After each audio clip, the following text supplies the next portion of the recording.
This does not mean that when you get a mental illness, let's say at 21, then because you were not born with it, then the mental illness can be cured. Most mental illnesses cannot be cured. I think part of the argument that scientists have when they have to diagnose children with psychopathy, schizophrenia, and the likes is that you cannot almost write off a child to say that they have these conditions that most of the time have to do with negative feelings and not feeling things that are seen as ordinary or as normal.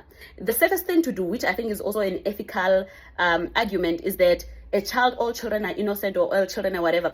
And we can even take this to criminal capacity in law, where we have to say if a 7-year-old someone or 15-year-old someone, at which point does one get charged for the crime? Does a 7-year-old have appreciation for the consequences of what they are doing? Are they aware that they are someone, or are they not? Even if they are were they able to appreciate the consequence of what they were doing? Hence why most of the time when a young offender would have done something, they're taken to juvenile, or some are taken to hospitals. And when you are about 15 or 14 or so, when you have an understanding of right and wrong, then they can say, then you can be charged for that thing, because you know that you have an appreciation for the consequences of doing that to someone. So in medicine or in psychiatry, I don't know which part deals with this.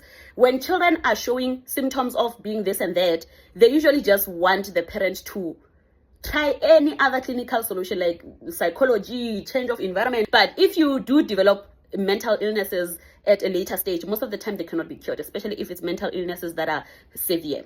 Mental illnesses and neurodevelopmental disorders are not the same, but the biggest difference is that one is born with neurodevelopmental disorder and one develops mental illnesses.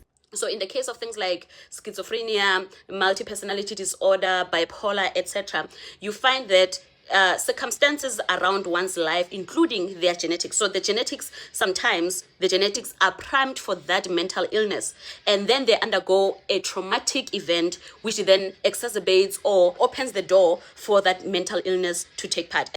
But most of them, mental illnesses cannot be cured, and all neurodevelopmental disorders cannot be cured. Woo!